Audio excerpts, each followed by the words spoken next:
Hello, in this presentation we will compare QuickBooks Online versus QuickBooks Desktop. Hello, in this presentation we will record the receipt of inventory along with a bill within QuickBooks Online.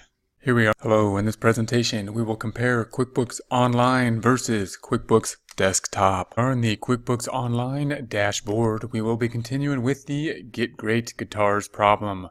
We're going to be entering a bill and we're going to be connecting that bill to the related purchase order that we have created. So let's take a look at the plus item down here and see the activities that we have. What we're looking at is in the vendors section, and what we have done so far within the vendors section is to have a purchase order. So we have the purchase order, and remember that a purchase order does not actually have a transaction related to it. It's not us purchasing inventory. No inventory has increased because we have not yet got it, and we actually haven't even paid for it at that point in time. It's just a request for inventory to our vendors. Once we receive the inventory from the vendors, then we're going to pay for the inventory or enter it into our system in this case and record the inventory at that point in time. Note, this is a little bit different than would be something if we were purchasing something for ourselves and something such as Amazon, because we typically make the payment when we make the purchase, as opposed to this item where the purchaser has a bit more control when we make the purchase order, in that the payment has not been made at the point of purchase. We're actually going to get shipped the inventory before we enter that information into the system and then pay for it.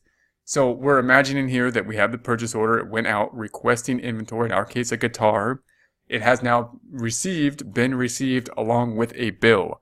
And we're going to record the bill into our system, representing the fact that we now owe money for that guitar because it has now been received, and record the related accounts payable that is due at this point in time. So we're first going to select the bill item here, and then we will pay the bill at a later point. So we're going to select the bill. We see this item here, and as it is a bill, that means of course that it will be increasing the accounts payable, the account representing that we owe money. And the other side then will go to what we are purchasing, what we got, in this case, inventory. So we're going to put who we're purchasing from. We could select the drop down and find them, or type in this case it's Fender. That is the vendor, Fender. And so we're going to say that is the one we want. Once we do that, then we're going to see this little pop-up saying, hey, there's a purchase order 1003 related to this particular vendor. Would you like to add this information from the purchase order to the bill? And yes, we would. So this was a total of $168. That's the purchase price from the vendor. It's a Squier guitar. We're going to say that's the one and add that. Once we do, then if we scroll down, it's not going to be in the account detail, it's in the item detail. The difference between these two is that the item detail has to do with the inventory. These are inventory items, in this case an SQ Squier guitar from Fender, as opposed to other types of bills, which might be, say, the utility bill or the phone bill or the typical type of bills, the types of accounts we would put up here. Other type of accounts that were asset accounts, like prepaid insurance and whatnot, would also be up here. Items typically will be the inventory items. Items are typically things that will have a list to it, things that we're going to have to record and enter some other place and then populate them here so that the items will be there for us to populate with in the future. So if we could just tab through this now, we're going to say Fender. We aren't going to put a mailing address at this time. The terms, we could select the terms. So probably net 30 are typical types of terms, meaning it would be due within the 30-day time period. We're going to put the date of 02/14/21. That's the date we're working for, the month of February in this problem, and that's the date we will have. That then 30 days later would be 3/16. We're not going to have a bill number or the permit number. We're going to scroll down to the accounts. Again, no accounts here. We're going to have the item down here. And that'll be it. So we got the Squier, we got the quantity 1. The rate is coming from the fact that we entered the Squier as an item, an inventory item, and that's the cost of the inventory item that we are purchasing for. We have it billable to the customer, and it's new music stuff. So we're actually going to say that it's going to be billable. And again, this isn't a perfect kind of connection. What this is going to say is that when we go to new music stuff, remember what this means is that the purchase order, we purchased it for a particular client and a particular customer, in this case, new music stuff. So we imagine new music stuff or someone representing them comes into the store, wants this particular guitar, an SQ Squire. We don't have it, or we don't have it in the color or whatever that they want. Therefore, we put in a purchase order to our vendor, which is Fender up here, prior to the bill, and they then send this particular guitar. Now we're going to enter the bill for that particular guitar, which is populated with the purchase order. So within the purchase order, we had said that we were going to purchase this for a particular customer, not always something that will be done within a purchase order. And now that we have the bill, we're going to keep trying to track through this customer for this particular guitar that is due to this customer. Now this will link then when we create the invoice. Will not be a perfect link, however, because it'll pull up the cost here rather than what we want is the retail price. But it will provide the link for us so we can kind of see that pop up and populate the invoice for us for this particular guitar. And that'll help us to remind us that this guitar is the one that they wanted, and then we can change to the retail price. So that's how we're going to connect these two out for now. So the customer is going to be new music stuff, and we'll see that connection when we create the invoice. So what has happened now? What's going to happen when we record this? One, this is a bill. So that means that no matter what, a bill always is going to increase the accounts payable. That's what a bill means. So accounts payable is going to go up by, of course, this 168. The other side is that we purchased a guitar, which is inventory for us. So that's an asset, and the asset should go up as well. So let's go ahead and save this and see if that is what happens. Now QuickBooks is trying to sell us one of their services here. We're going to say no thanks for now and close this out. We'll go to our reports on the left side. So we're going to go to reports. We're going to type in first the balance sheet. So we'll type in balance sheet. And the dates that we are going to be looking at is going to be the month of February. So let's say 02/02/21. We're working in the year 2021. 2/02/28/21. And that's what the month we're working in. We're going to run that report. If we scroll down, then we're going to see that the inventory item should have gone up. So here's the inventory item. If we select that item, then we see the Squire here. I'm going to select that item. And here it is. Here it is. Here is our bill. We can close that back out.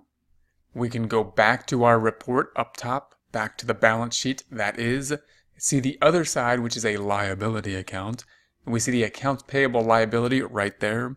There's the 168. Once again, if we select that 168, we once again see the bill for the Fender.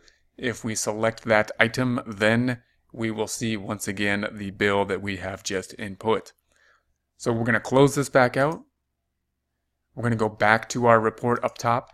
Notice that the two accounts affected are on the balance sheet. There's no income statement account, even though we entered the bill and we got the inventory. What happened is a liability went up and the asset went up. An income statement account will not be affected until we sell this item. Then we'll have to expense it in the form of cost of goods sold.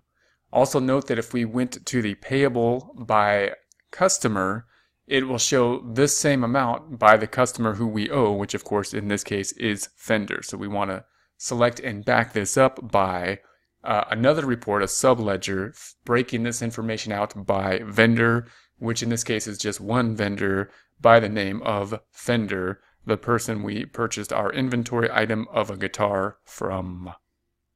We will now do this one more time. So we're going to select another bill. We're going to enter another bill for a guitar we received. Remember that we are talking here. We have a purchase order. Now we have the bill, and then we will pay the bill at a later time. So we have received the guitars at this point, and we're entering the fact that the guitars have been received, and therefore inventory is going up, and that we owe payment for them because they have been received, and therefore the accounts payable is going up.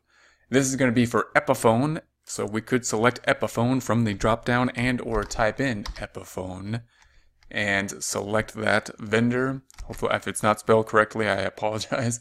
And if we tab through this, we then see the purchase order related to this popping up, meaning we had QuickBooks is telling us here, you had entered a purchase order prior to this for 1,200, purchase order 1004. Is this the purchase order you would like to use in order to populate this bill? We're going to say yes. This, of course, is an Epiphone Les Paul. That's the type of guitar that we got here. We're going to add that, and we're going to scroll down. It's not in the account detail. It's in the items because it is an inventory item. It's an ELP, an Epiphone Les Paul. We got 3 of them on the purchase order, $400. That being an item that we recorded as items. So if we looked at our item list, we would see the cost is $400. The retail is different. The cost is $400. We have the amount. Billable this time, not going to put anything there. Why? Because we didn't populate a customer. This is not a guitar that we purchased from Epiphone this time, or these 3 guitars are not purchases that we said, hey, a customer came into our store, wanted a guitar we didn't have in the store, and therefore we're purchasing these guitars for that particular customer. What we did say is we said the ELP guitar, one of our more popular guitars, we want to have more of them in the store because we tend to sell them just randomly from people going into the store. And therefore, we're just going to purchase 3 of them now and sell them as people come into the store. So that's where this is going to pull in. There is no customer. We're not going to have it bill through at this time. So note that when we have a purchase order, it really depends on the type of company we have as to whether we buy something that are typically more customized for a particular customer, or we buy something that first goes into the store and then people are going to purchase them. In other words, we don't buy them for a particular customer in mind at the point of the purchase order. So that means we're not going to have any billable item in this one. So we're going to say what happens here. Well, remember, it's a bill. The bill means that the accounts payable will be going up. That's what a bill is. It means we owe money for this in the future. And the other side will then be the inventory is going up because it's an item. Now, remember, if we had a bill that was just a bill that we record the phone bill or the utilities bill, the accounts payable would still go up, but the other side would be some type of expense or some other type of asset. In this case, it's inventory specifically because it's an item that we're buying. In this case, a guitar, which is an inventory item for us. It's something that we are purchasing and then we'll be reselling.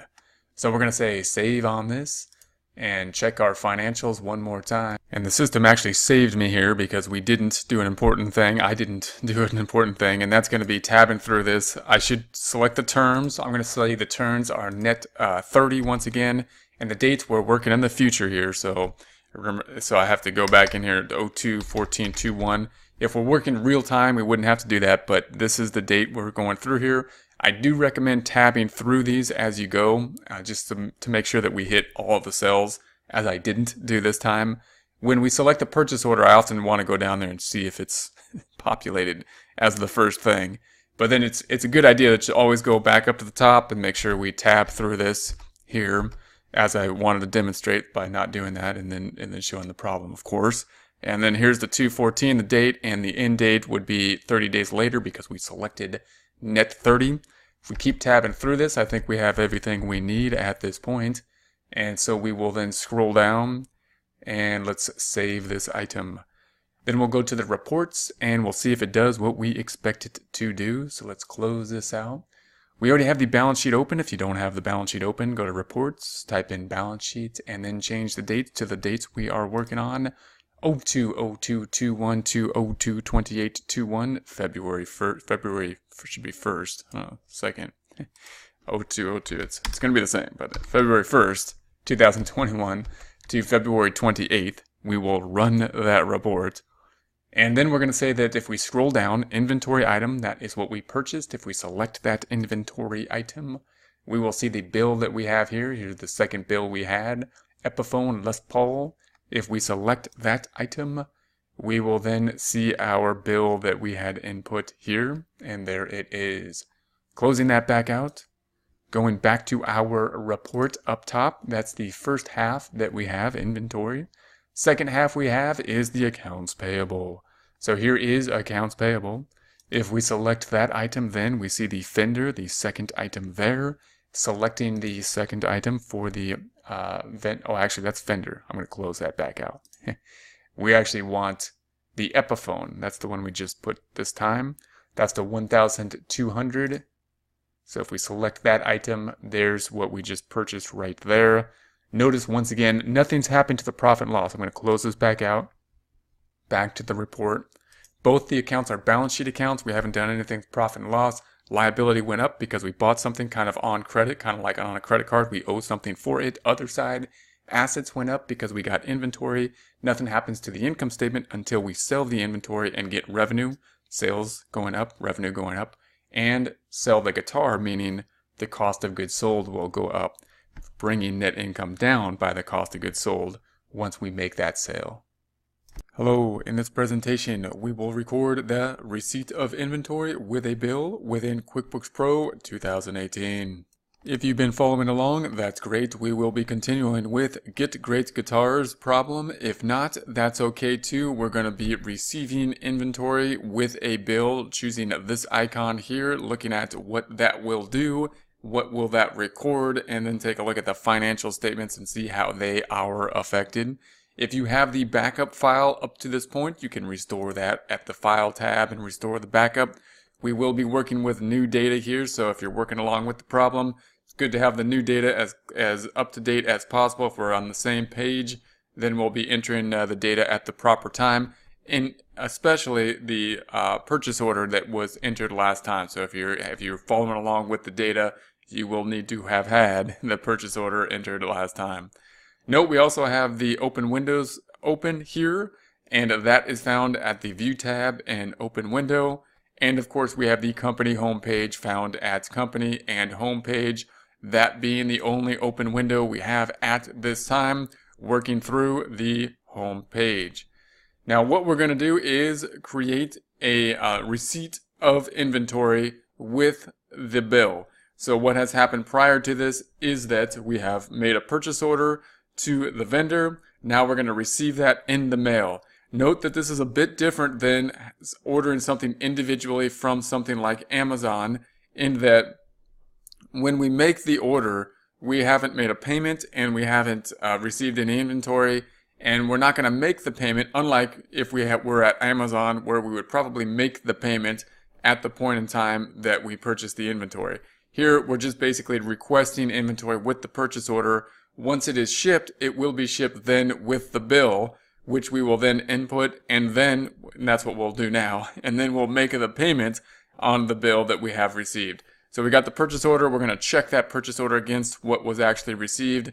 Take a look at the bill. Then if everything looks like it's in order, we will pay the bill.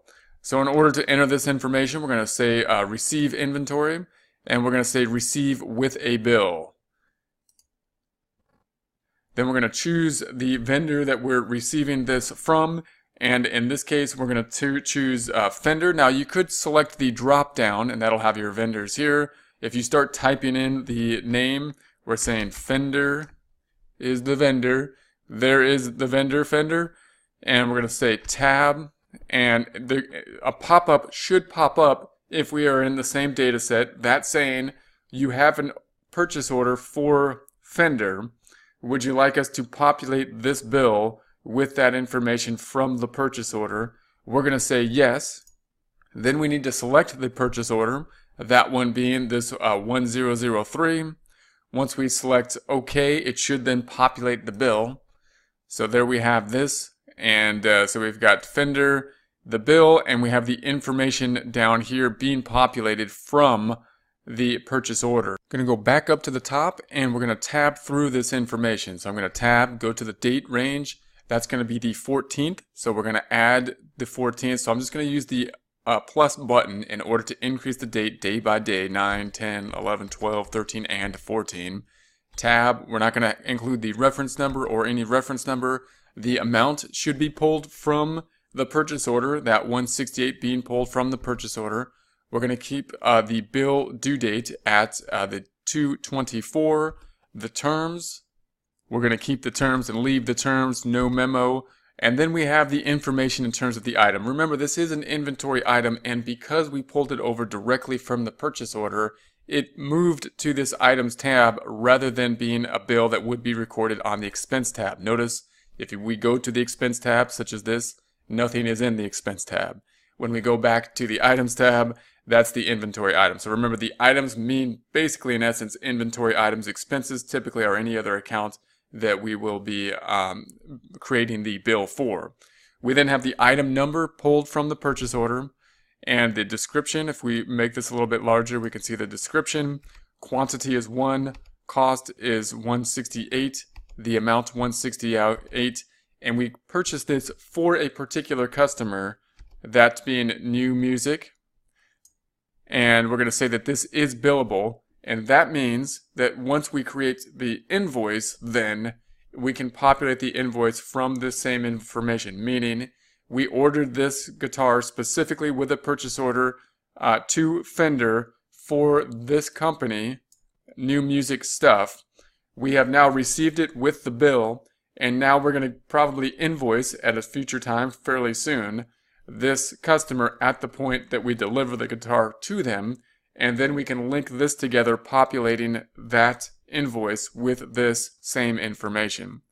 So we're going to say, now the other thing we want to look at is the journal entry that will be recorded from this transaction. Note we are entering a bill here. Whenever we have a bill, that means that we're going to have an increase in accounts payable. We're going to owe Fender the amount of the bill. The other side of it was an item here, meaning inventory item. So the inventory should go up by this amount as well.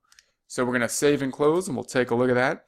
Before we do, however, we might want to take a quick look at the purchase order. If we look at the purchase order, we're going to go back to the purchase order for Fender. Now it says received in full. So here's the purchase order that was generated, that was connected. It has now been connected, and it helped us to populate the bill, and we see that it has now been received when we go back to the purchase order. Closing this back up, we're going to close this. We're going to go to the reports. We're going to go to reports and company and financial. Take a look at the balance sheet. I'm going to change the date range. You're going to do that by the customize so that we can have a beginning and an end, so that when we drill down on the information, we will have a start and end. That date being 01/01/21, January 1st, 2021 to 12/31/21. And we're going to say OK there. Now what we have done is we entered the bill for inventory. So we should have inventory increasing. Here's the inventory asset account. If we double click on that item and scroll down, we see the New Music Stuff. So this looks like the one. We double click on that, and there is our bill for New Music Stuff. Closing this back out. Closing this back out. The other item that we have is a payable. We haven't yet paid for it. Here's the payable. We double click on the payable. There's the payable right there. Double clicking on that. There's our bill. Closing this back out. Closing this back out. We also want to see that payable information by vendor. So we could go also to reports. We could go to vendors and payables. And in this case, we could have an AP aging. Let's look at the vendor balance detail, and that will give us some information by vendor. Here's the bill that we currently owe there. This is the open vendor, the open amount that we owe in terms of vendors, in terms of accounts payable. Double clicking on that, there's the bill. Closing this back out, note that the total here, 168, in terms of the vendor balance detail, closing that, is the same, of course, as on the balance sheet. Going back to the Home tab over here, we are going to enter another receive inventory for a prior purchase order. If we click the purchase order to see the purchase order first and go back, here's the other purchase order that we have not yet received the bill for. That's what we're going to enter now, saying that we received this Epiphone and these 3 Epiphones and the bills related to them. So we'll close that out, and we're going to go to receive inventory with a bill. And now the vendor is going to be Epiphone, and we'll choose Epiphone. I'm just going to type it in there, and it's going to pick Epiphone. We're going to say tab, and OK. This, of course, saying, do you want to tie this to the purchase order? Of course we do. Tie it to the purchase order. There's the purchase order. We're going to click on that purchase order and say, OK, that's the one we want. And it will then populate for us. We're going to keep the date at the 2/14/21. Reference number, we're not going to have one. The 1,200 populated from the purchase order, that's what we want. Bill due, we're going to keep as is. Terms, keeping as is. Items, remember, is in the items tab, not in the expenses tab. This item being pulled, this information being pulled directly from the purchase order. We have the description, we have the quantity, 3 this time. The cost, 400 times the 3, gives us the amount of the bill, 1,200. Note that there is no customer here, meaning when we had the purchase order, we had not received a custom order for these. What we're doing is just populating our stock within our store. Then we have the number here. What's this gonna do to our financial statements? What's QuickBooks going to do when we record this? We know that by the fact that it's a bill, it means that the accounts payable is going to increase. We're going to owe more money. Accounts payable increases. The other side of it is, of course, the fact that we are receiving inventory, and therefore the inventory will increase by this amount as well. Let's close this out and take a look at that. Save and close. We're going to go to the balance sheet. And scrolling back up, we're going to go to the inventory item first. Here's inventory. Double clicking on inventory. We see this Epiphone. Double clicking on that information, we see our bill. Closing that back out. We see the other account here on the split column being accounts payable. That's the other account affected. Let's go take a look at it. Closing this. Scrolling down to accounts payable. There it is. Double click on accounts payable. There's our 1,200. Double click on that. Here it is here. Note we also want to see this, closing this out. We also want to see this in terms of who do we owe. For that, we go back to reports. We are going to go to the vendors. So we're going to go to vendors and payables. And we're looking for the vendor balance detail. And now we can see that there's that 1,200 owed to Epiphone. And here's the 168 owed to Fender, total being that 1,368. That then tying out to the balance sheet. If we go back to the balance sheet on the open windows here, back to the balance sheet, we see that that will be the same amount for the accounts payable.